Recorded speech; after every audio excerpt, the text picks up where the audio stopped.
할렐루야.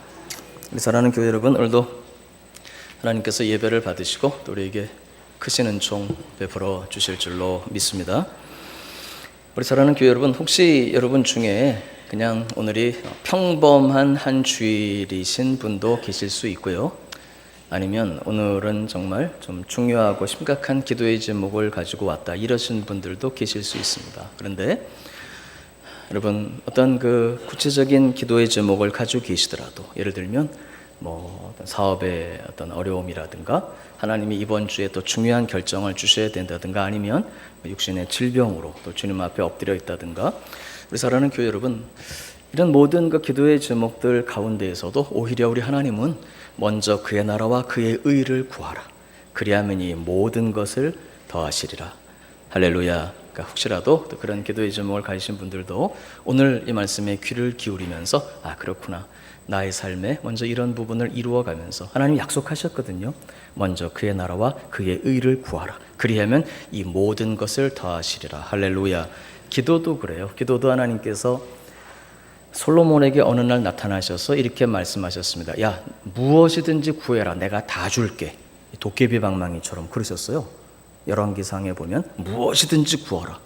근데 솔로몬인들 인간인데 부귀, 영화, 건강, 치료, 행복을 구하지 않았겠습니까? 근데 솔로몬이 그것보다는 하나님, 제가 왕인데 사명 감당할 수 있도록 지혜를 주십시오. 그랬더니요, 성경에 이렇게 기록되어 있어요. 솔로몬의 기도가, 그의 신앙 자세가 그 말이죠, 하나님 마음에, 따라서 합시다, 쏙 들었다. 성경에 그렇게 표현되어 있지는 않은데, 하나님 마음에 합한지라, 하나님 마음에 든지라. 하나님 말씀하세요. 그래, 네가 구한 것이 정말 내 마음에 들었다. 네가 구한 지혜를 주고, 그 다음 잘 들어보세요, 네가 구하지 아니한 부귀, 영화도 주겠다. 그렇게 말씀하셨어요. 여러분, 영혼이 잘 되면 범사가 잘 되고 강건하게 하십니다. 오늘 여러분 어떤 기도의 제목을 가지고 오셨을지라도 오늘 제가 부족한 종이 여러분께 들려드리는 이 말씀을 우리가 잘 듣고 또 마음에 새길 수 있기를 부탁드립니다. 오늘 본문은 이렇게 시작합니다. 31절 보니까 그가 나간 후에, 누가 나간 후에냐 그러면 가룟 유다가 나간 후에, 그 말입니다. 우리 예수님 지금으로부터 2000여 년 전에 이 땅에 오셨습니다. 그리고 이 땅에 33년 동안 계셨습니다.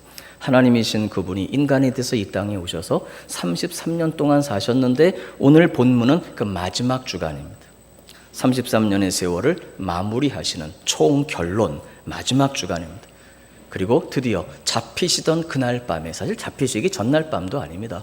어차피 이스라엘 나라는 하루의 시작이 해가 지면 그때부터 하루가 시작되는 거예요. 우리처럼 밤 12시에 하루가 시작되는 게 아니고, 그러니까 이미 이 밤이 예수님 잡히시던 밤입니다. 체포되셔서 십자가에 달리시는 그날 마지막으로 제자들에게 만찬을 베푸시고 식탁 자리에서 말씀을 주셔서 이것을 최후의 만찬이다 그럽니다. 여러분, 혹시 그 최후의 만찬이라고 레오나르도 다빈치가 그린 그림을 혹시 보신 적 있으십니까?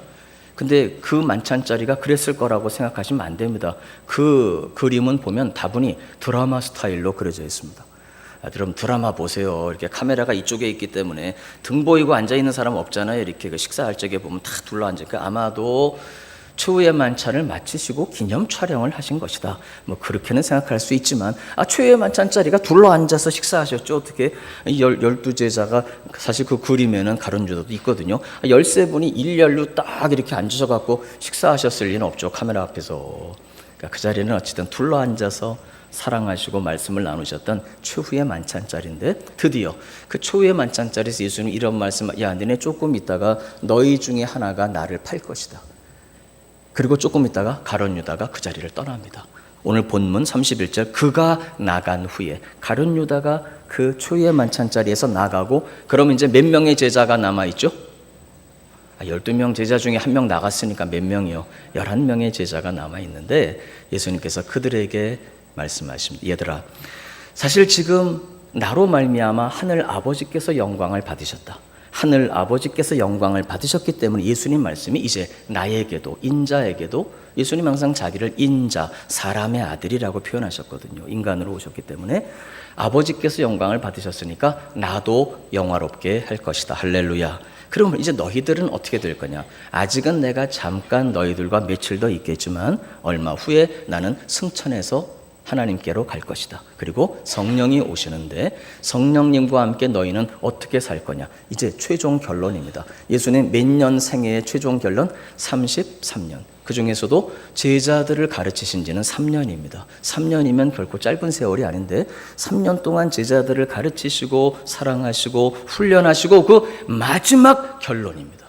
그래서 이제 내가 가는데 마지막으로 너희에게 새 계명을 주노니 너희는 서로 사랑하라. 어느 정도로? 내가 너희를 사랑한 것 같이 너희도 서로 사랑하라. 그리하면 이로써 35절 이로써가 뭡니까? 너희가 서로 사랑한다면 이로써 모든 사람들이 너희가 나의 제자인 줄 알게 될 것이다. 예수님 제자로 우리가 증명되는 기준이 있습니다. 여러분 예수님 사랑하십니까? 아멘 하셔도 돼요. 여러분 예수님 사랑하십니까? 예수님 다 따라가시는 제자들이십니까?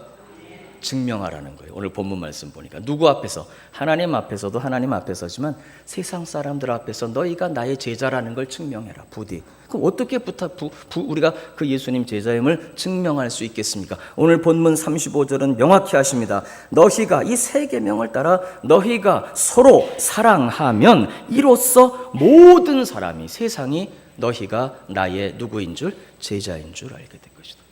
우리가 사랑할 때 예수님은 우리가 예수님의 제자인 줄 알게 돼요. 여러분 혹시 가정에서 먼저 예수 믿으신 분은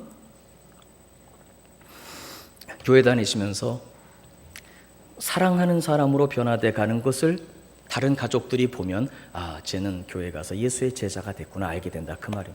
여러분 이제 오늘이나 내일 다 출근하실 거죠? 출근하셔서 일터에서 이렇게 사람들 만나고 살아가실 때 그들이 우리가 어떤 사람으로 변화돼 가는 걸 본다면 사랑하는 사람으로 변화돼 가는 걸 본다면 그들이 아, 저 사람은 예수의 제자구나 알게 된다는 거예요. 여러분 이 지역의 공동체에서 우리 지역사회에서도 우리 교회가 설린의 가족들은 정말 사랑하는 사람들이구나 하는 걸 보게 될 때 우리가 예수의 제자로 증명되는 줄로 믿습니다. 한번 따라서 하십시다. 우리는 예수님의 제자입니다.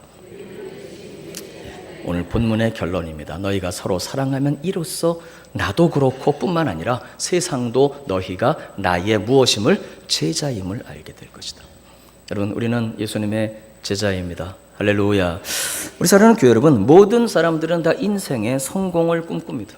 어떻게 해야 내가 성공자가 될 것인가? 인생의 성공. 여러분 그런데 사실 그리스도인들에게는 성공과 실패가 없습니다. 일단 예수 믿고 그리스도인이 된다는 것은 예수님께서 십자가에서 이루신 그 모든 승리와 성공을 다 나의 것으로 이미 받아들인 사람들이기 때문에 예수 믿는 사람은 절대로 인생에 성공이 따로 있고 실패가 따로 있는 것이 아닙니다. 예수 믿는 사람은 내 안에 그리스도가 살아계시기 때문에 세상 사람들이 볼 때는 어떤 삶을 살고 있든지 간에 결코 실패자가 아닙니다. 좀 죄송한 얘기입니다만은 얼마 전에 어떤 목사님들 모임에서 어떤 목사님께서 목회를 마무리하시면서 그런 말씀을 물론 이제 목사들 사이니까 그런 말씀하셨겠죠. 나는 최선을 다했지만 목회에 실패한 것 같습니다. 그리고 내려가시더라고요. 너무 마음이 아픈 거예요. 오죽하면 그런 말씀하실까 제가 씻고 막 눈물이 나더라고요. 그렇긴 합니다만 여러분 사실 그리스도인들에게는 여러분 예수님 보십시오. 하나님이신 그분이 이 땅에 오셔서 아무것도 대우를 받지 못하시고요 처참하게 십자가에 달려 죽었습니다. 다른 죄인들하고 똑같이. 세상에서 누가 그걸 성공이라고 볼 수 있겠습니까? 바울 사도는 원래 그 사람 부자였거든요. 귀족집 출신이었거든요. 세계 3대 대학 중에 하나인 가말리엘 대학을 나온 사람이었거든요. 그는 태어나면서부터 그 당시 최고의 선망의 대상이었던 로마 제국의 시민권을 가진 사람이었습니다. 그 모든 것을 다 배설물처럼 내려놓고 의미가 없었다는 것은 아닙니다만 주를 위해 다 드리고 가난한 사람, 고독한 사람 그저 복음 전하다 매를 맞고 감옥에 갇히고 마침내 목 잘려 순교했습니다. 사도 바울은 세상적으로 볼 때 무슨 그게 성공입니까?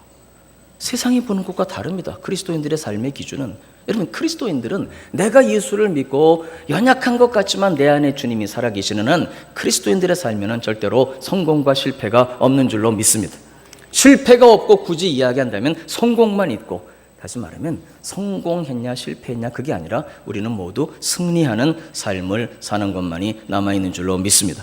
근데 물론 승리하며 살아야 되는데 아직도 옛사람이 남아 있어서 아쉬울 때가 있죠. 그러니까 승리하는 삶을 살아야 되는데 오늘 내가 좀 아쉽다. 이겼어야 됐는데 이런 아쉬움은 있을 수 있지만 여러분 그리스도인들에게 절대로 실패하는 인생은 없는 줄로 믿습니다.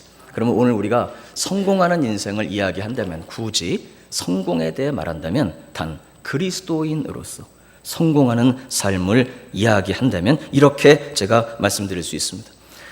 예수님께서 33년 동안 가르쳐 주신 결론이 뭐냐? 우리 예수님께서 3년 동안 제자들을 훈련하신 그 결론이 뭐냐? 결론이 내가 너희들에게 세 계명을 주는데 이 세 계명을 따라 너희가 사랑하면 너희는 성공적인 나의 제자가 될 것이다. 할렐루야.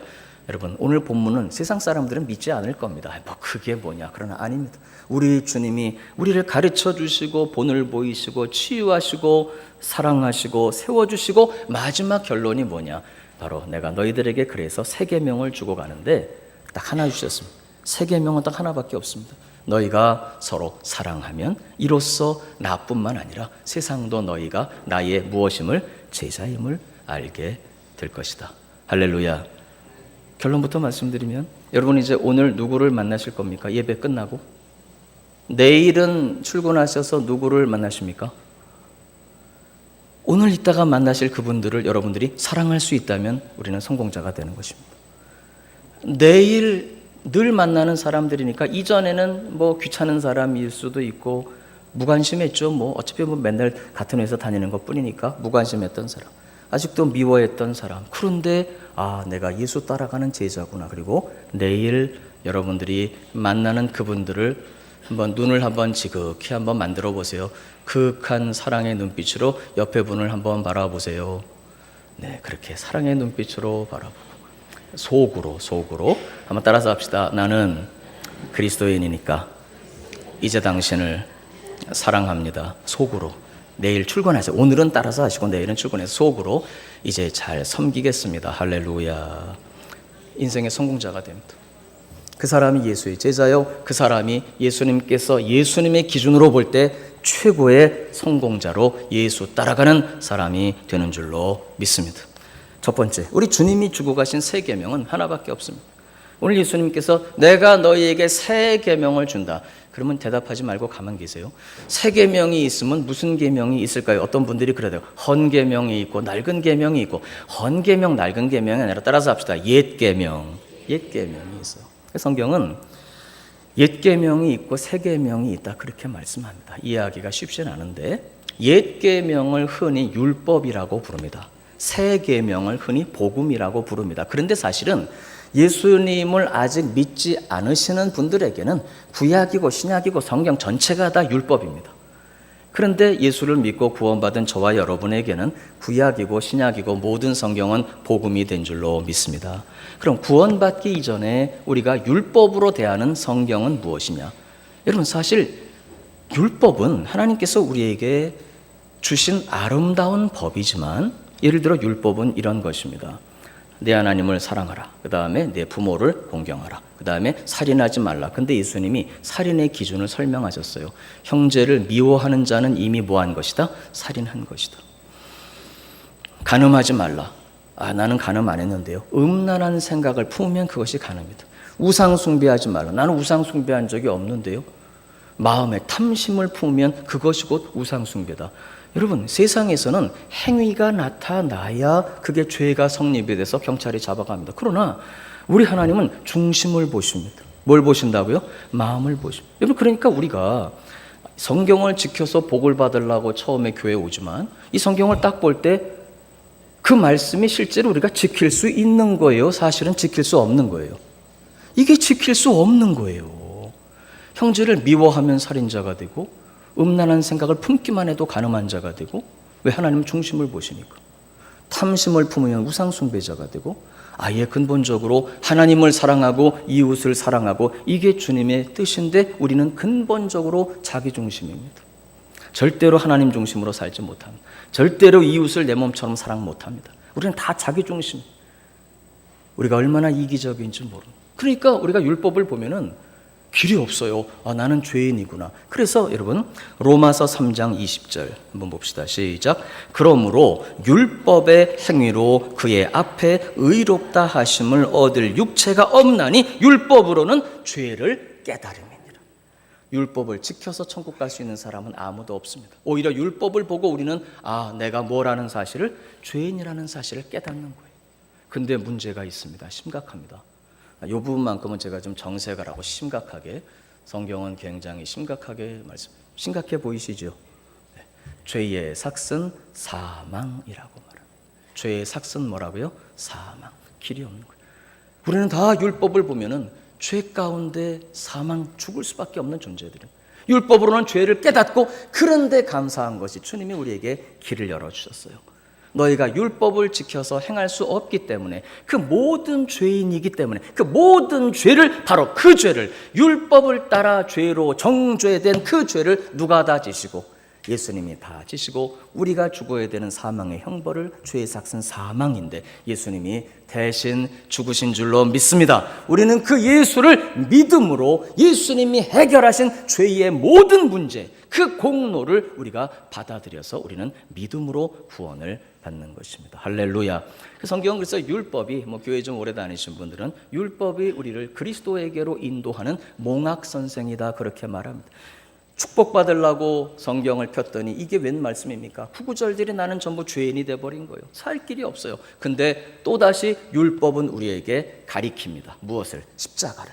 살고 싶으면 피하라고, 도망가라고. 누구에게? 이 모든 죄를 대신 지시고 죽으신 예수님께 우리는 피해서 예수를 믿음으로 구원받은 하나님의 자녀가 된 줄로 믿습니다.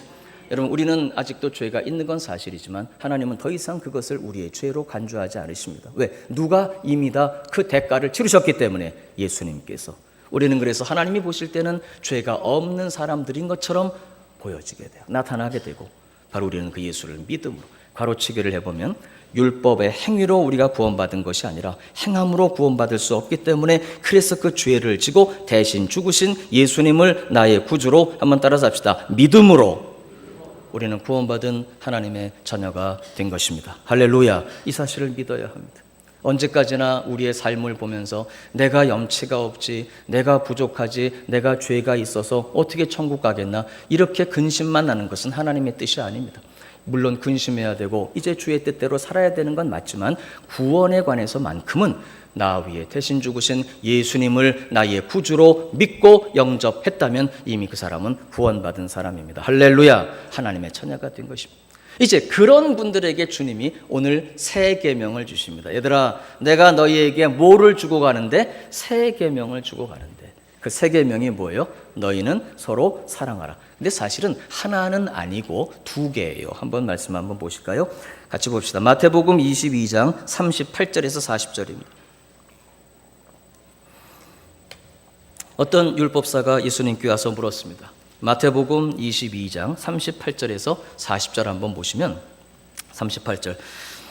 37절부터 보겠습니다. 37절, 죄송합니다. 37절. 예수께서 이르시되 내 마음을 다하고 목숨을 다하고 뜻을 다하여 주 너희 하나님을 사랑하라 하셨으니 이것이 크고 첫째 되는 계명이요. 둘째는 그와 같으니 내 이웃을 내 자신같이 사랑하라 하셨으니 이 두 계명이 온 율법과 선지자의 강령이니라. 다시 말하면 이 율법사가 예수님께 와서 모든 율법, 모든 선지자의 말씀, 다시 말하면 성경 전체를 좀 알려주세요, 이런 거예요.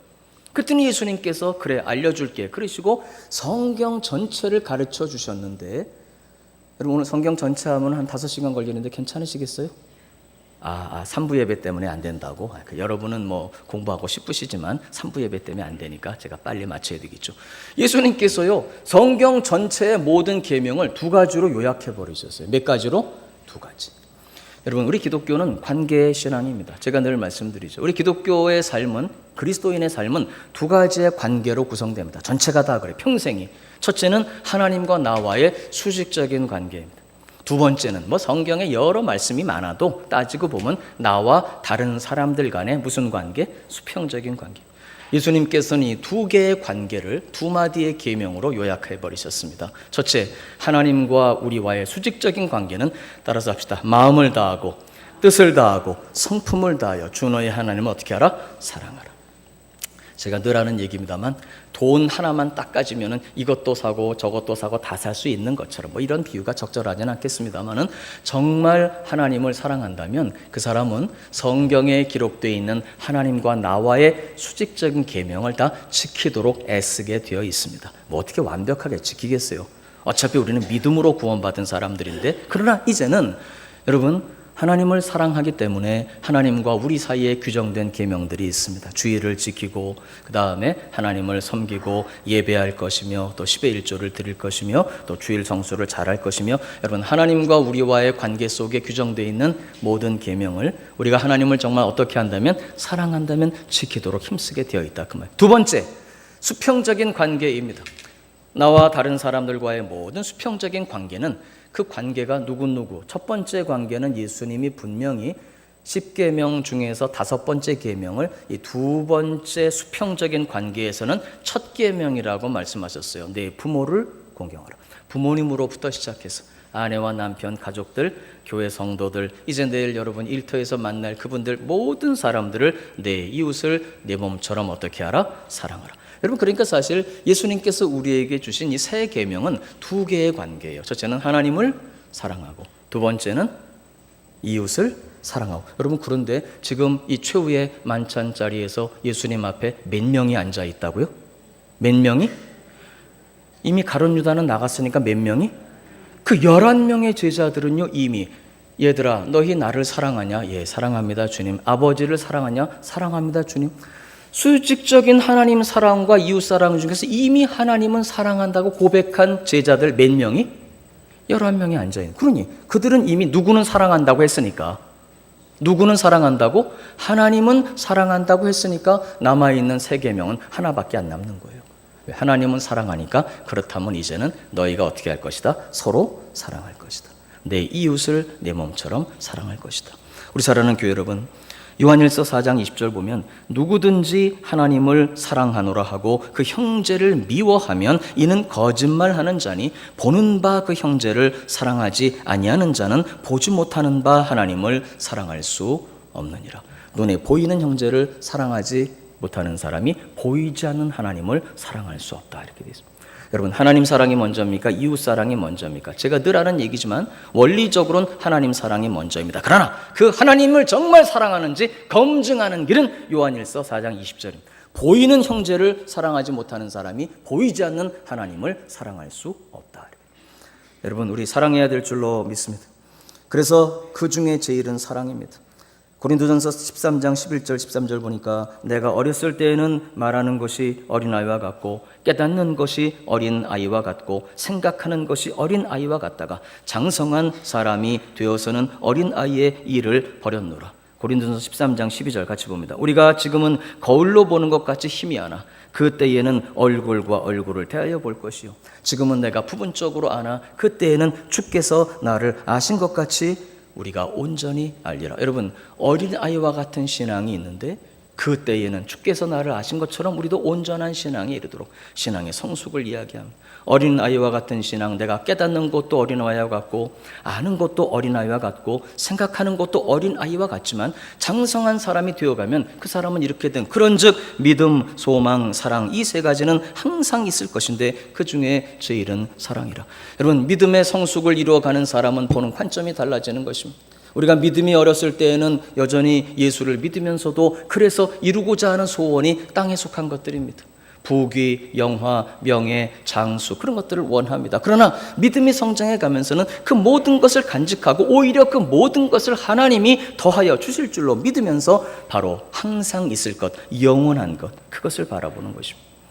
내가 어렸을 때에는 항상 땅에 있는 것들을 생각하지만 사도 바울이 말합니다. 그러나 내가 장성한 사람이 되어서는 어린아이의 일을 버리는데 장성한 사람이 바라보는 것이 무엇이냐? 그런즉 믿음, 소망, 사랑 이 세 가지만이 영원합니다. 영혼을 바라보는 그리스도인들입니다. 우리 사랑하는 교회 여러분, 그러므로 영원한 것을 바라보고 영원한 가치를 찾아가는 그 사람들에게 있어서 그 중에 제일은 사랑이라. 우리 사랑하는 교회 여러분, 최고로 성공하는 사람은 하나님 앞에서는 사랑하는 사람입니다. 최고의 예수의 제자로 성숙한 사람은 그가 주신 새 계명대로 그가 사랑하신 것처럼 우리도 사랑하는 것입니다. 그래서 오늘 저는 여러분들에게 좀 실습의 과제를 내드립니다. 결국 사랑은 마음의 자세입니다. 지난주에 말씀드렸죠. 감사도 이 사람에게 감사하고 이 일로 감사하고 때마다 감사하는 것도 중요하지만 아예 감사가 우리의 인격이 되어야 된다 제가 말씀드렸습니다. 한 목사는 이 사람에게 친절하고 이분에게 친절하고 이분에게 친절하기 전에 저는 아예 친절이 인격으로 갖추어진 친절한 사람인 줄로 믿습니다. 아멘 안 하셔도 돼요. 뭐 그거야 뭐 친절한 사람. 마찬가지로 사랑은 이 사람 만나 사랑을 표현하고 저 사람 만나 사랑하기 전에 아예 우리가 예수님 닮은 사랑의 인격자가 되어야 할 줄로 믿습니다. 그러나 그렇게 되기까지는 실습이 필요합니다. 어떤 실습이 필요하냐? 자, 오늘 여러분 예배 끝나고 누구를 만나실 겁니까? 예배 끝나고는 고사하고 여러분 옆에는 누가 앉아 한번 보시죠. 그냥 보시기만 하세요. 뭐 이빨들 안 닦고 오셨으니까 뭐 말 좀. 우리가 옆에 앉아 있으면 예배 마치고 누구를 만나시? 내일 출근하시든지 동네에서든지 누구를 만나실 겁니까? 아마도 그분들 중에 상당 부분은 단지 뭐 꼭 오늘 내일 만나지 않더라도 하나님께서 우리에게 부탁하신 분들이 사실은 있어요. 하나님이 우리에게 만나게 하신 분들, 그분이 뭐 시골로 이사 가셨을 수도 있고 친척이 고향에 계실 수도 있고 하지만 그분들입니다. 여러분 아직도 우리에게 하나님이 허락하시고 만나게 하신 분들 중에 상당수 분들은 내가 미워할 수 있습니다. 아직도. 또한 미워하진 않지만 귀찮을 수 있습니다. 내일 회사 가서 딱만 아이 그 인간 또 귀찮아. 아유 뭐 내일은 좀 결근하면 좋겠다. 뭐 그럴 수도 있고. 뿐만 아니라 무관심한 뭐 귀찮은 존재는 아니지만 뭐 늘 같이 사니까 그냥 있는 거죠. 뭐 관심은 없어요. 뭐 그냥 안녕하세요 인사하고 뭐 퇴근할 때까지 그냥 뭐 자기 일하다가 무관심할 수도 있어요. 그다음에 부득불 뭐 사업상 어쩔 수 없이 만나는 분들도 있고 또 장사하시고 가게 하시는 분들은 뭐 만나는 사람들이 뭐 한두 명입니까? 여러분 중요한 것은 미워하던 그 사람을 귀찮아하던 그 사람을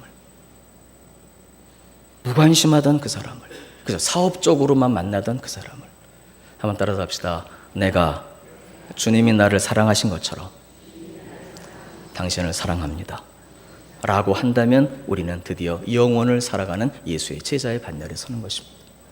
그리스도인으로서 최고의 성공의 삶을 살아가는 것입니다. 우리 사랑하는 교회 여러분, 그래서 우리는 주님께서 우리에게 주신 이 말씀대로 인생의 성공자가 되고 예수님의 참 제자가 되기 위해 이 사랑을 우리 마음에 품어야 합니다. 사랑하는 교회 여러분, 가정에서도 그렇습니다.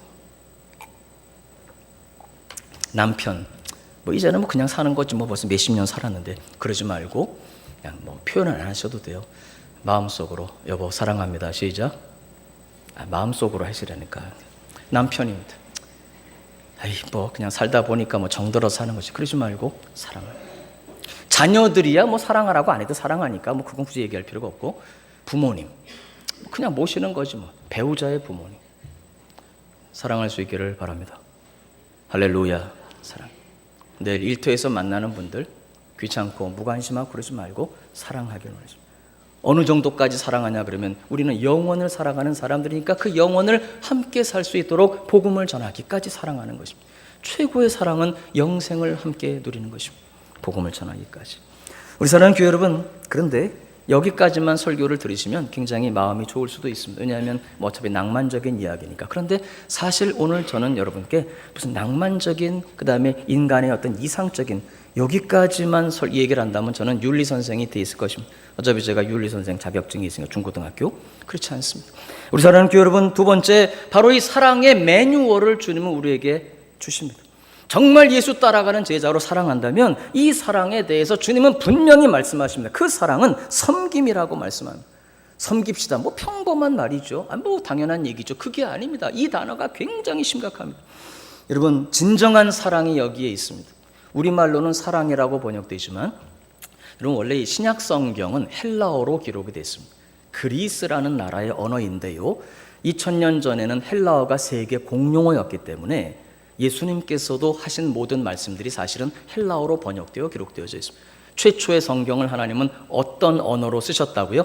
헬라어로 쓰셨습니다. 그 헬라어가 영어로 이제 우리말로까지 번역이 된 건데 여러분 우리말로는 사랑이라는 단어 하나밖에 없습니다. 사랑 누가 말했나 그 노래를 아시는 분들은 다 좀 옛날 세대시죠. 그 사랑부터 시작해서 그 다음에 우리 가수들 나오는 사랑, 그 다음에 드라마를 장식하고 있는 사랑, 그 다음에 뭐 사랑하기 때문에 뭐 서로 어떻게 했다고, 이 모든 우리는 사랑이라는 단어 하나밖에 없어요. 영어도 love 하나밖에 없습니다. 물론 charity 뭐 그런 비슷한 단어가 있긴 있습니다만은 사랑, love 한 단어밖에 없어요. 근데 신약 성경에 기록된 헬라어는 사랑이라는 단어가 4가지가 있습니다. 실제로 우리말 성경에도 보면은 필리아 사랑, 아가페 사랑이 번갈아 나옵니다.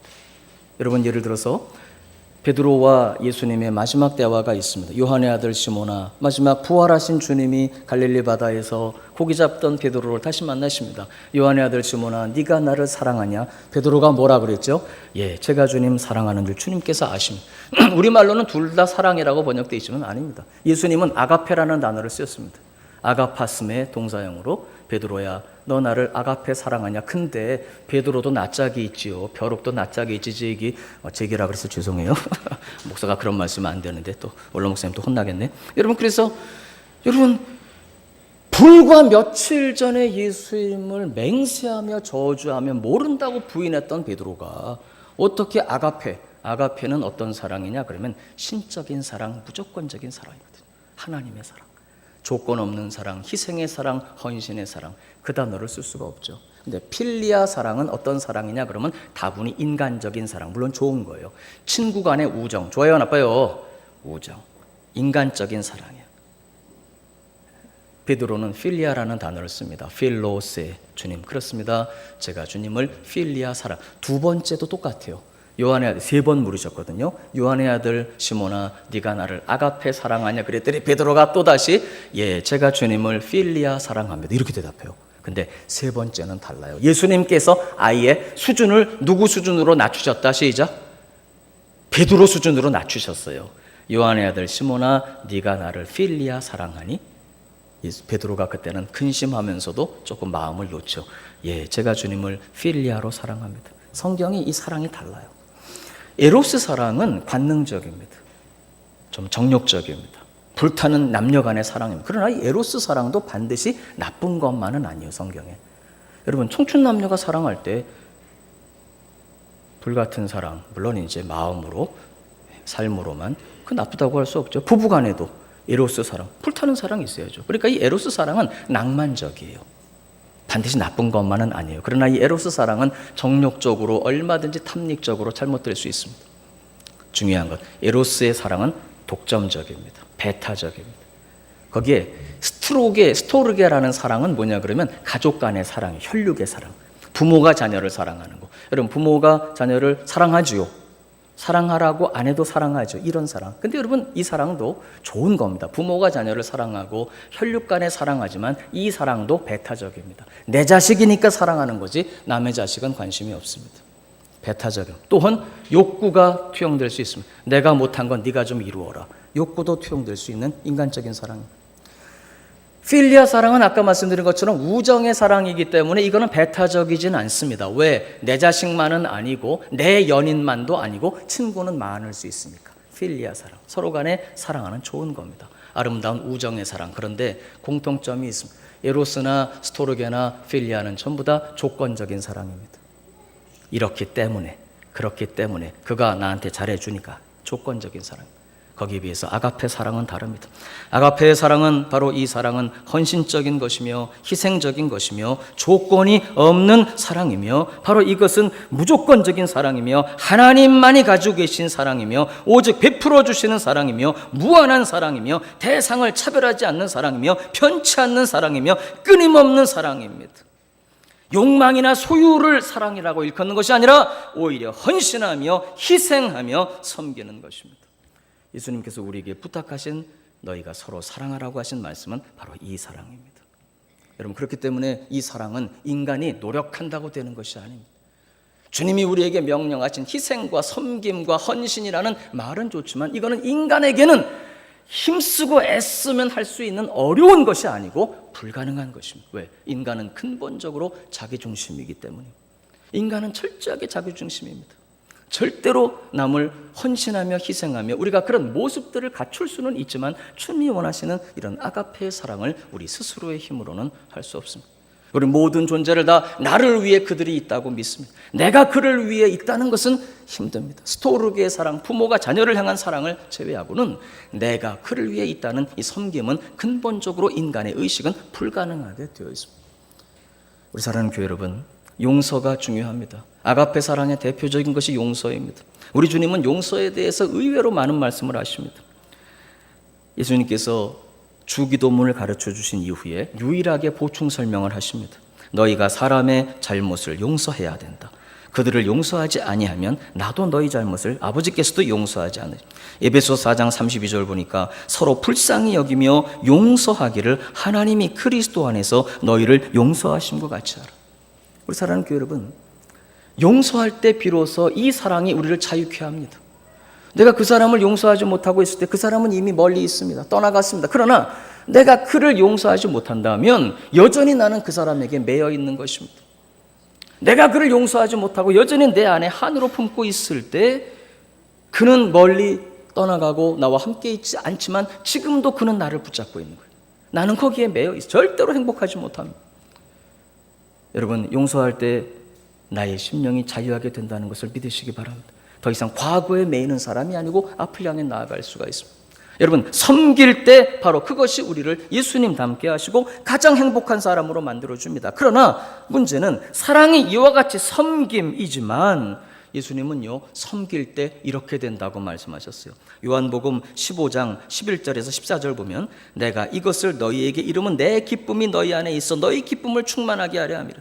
내 계명은 곧 내가 너희를 사랑한 것 같이 너희도 서로 사랑하라 하는 이것이니 사람이 친구를 위하여 자기 목숨을 버리면 이보다 더 큰 사랑이 없나니 너희는 내가 명하는 대로 행하면 곧 사랑하면 섬기면 한번 따라서 합시다. 곧 나의 친구라. 예수님 제자인 우리의 신분이 업그레이드 됩니다. 예수님의 뭐가 되는 거예요? 친구가 되는 거예요. 말씀 맺겠습니다. 사랑하는 교회 여러분, 여기서 이제 중요한 것이 있습니다. 사랑은 섬김이지만 우리 힘으로 아가페의 사랑은 어려운 게 아니라 불가능합니다. 그래서 우리에게는 성령의 충만이 필요합니다. 성령 충만에 대해 우리는 말합니다. 성령 받자 우리 마음 아파요. 성령 받아 뭘 할 것입니까? 성령의 충만함을 받으라. 성령 받아서 은사가 임하고 그래서 뭘 할 것입니까? 우리 사랑하는 교회 여러분, 성령 충만이 필요한 이유가 바로 여기에 있습니다. 주님이 우리에게 유일한 새 계명 사랑하라고 주고 가셨지만 그것이 예수의 제자를 증명하는 것이며 예수님의 친구가 되는 것이며 우리 인생의 목적을 이루는 것이고 하나님이 가장 기뻐하시는 사람이 되는 것인데 바로 그것이 우리 힘으로는 되지 않기 때문입니다.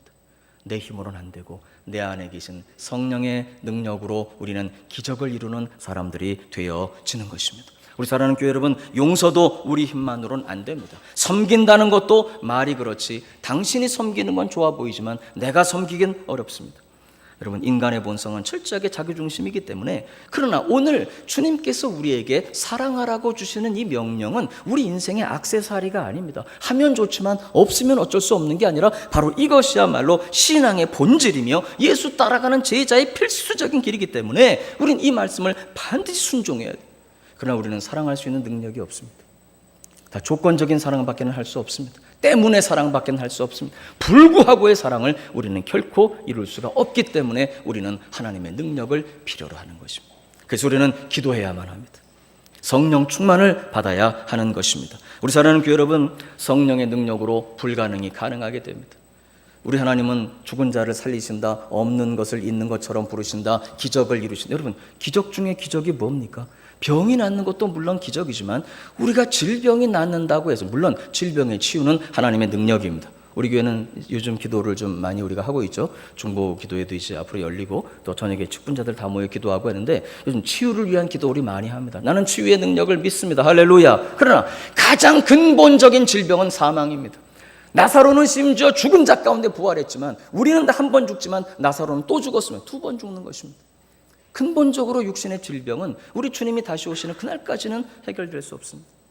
여러분, 질병이 치유되는 것도 기적이지만 가장 중요한 기적은 바로 나의 심령 속에 사랑할 수 없는 우리가 가장 큰 주의 뜻을 따라 사랑하는 존재가 되어지는 것입니다. 바로 여기에 기적이 있고 여기에 성령의 능력이 있고 여기서 우리는 불가능을 가능하게 하시는 하나님의 능력을 경험하고, 바로 이 사람이 새 사람이며 이 사람이 부활의 사람이며 이 사람이 새 생명의 능력을 가진 사람이며 이 사람이 하늘에 속한 사람이며 바로 이 사람이 그리스도인인 것입니다. 바로 이 일을 우리 하나님은 가장 기뻐하십니다. 오늘 세 가지를 여러분께 제가 부탁드립니다. 첫째는 오늘 우리가 이 사실을 깨닫고 우리 사랑하는 사람이 되도록 사모하십시다. 할렐루야. 두 번째, 결단하십시다. 그러나 여기까지만 이야기한다면 또다시 낭만적인 스토리로 끝나고 맙니다. 한 가지가 더 남아있어요. 따라서 합시다. 기도합시다. 기도가 필요합니다. 우리가 첫째로 이 사실을 깨닫고 사모해야 돼요. 주님, 나도 주님처럼 사랑하는 사람이 되게 해달라고.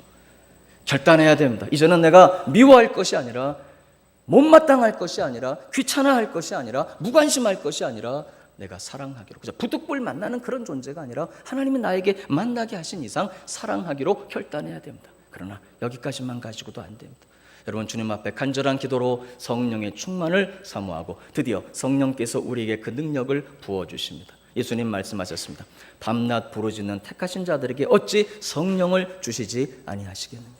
우리 사랑하는 교회 여러분, 성령 충만해서 우리가 이와 같은 사랑의 계명을 실천해 갈 수 있기를 주님의 이름으로 부탁을 드립니다. 다시금 실천에 대해서, 실습에 대해서 여러분께 과제를 드리겠습니다. 오늘 오후에 만날 분들, 내일 드디어 가서 만나실 그분들을 예전처럼 그렇게 보지 말고, 무관심하지 말고, 귀찮아하지 말고, 혹은 미워하지 말고 여러분, 사랑을 실천하실 수 있기를 부탁을 드립니다.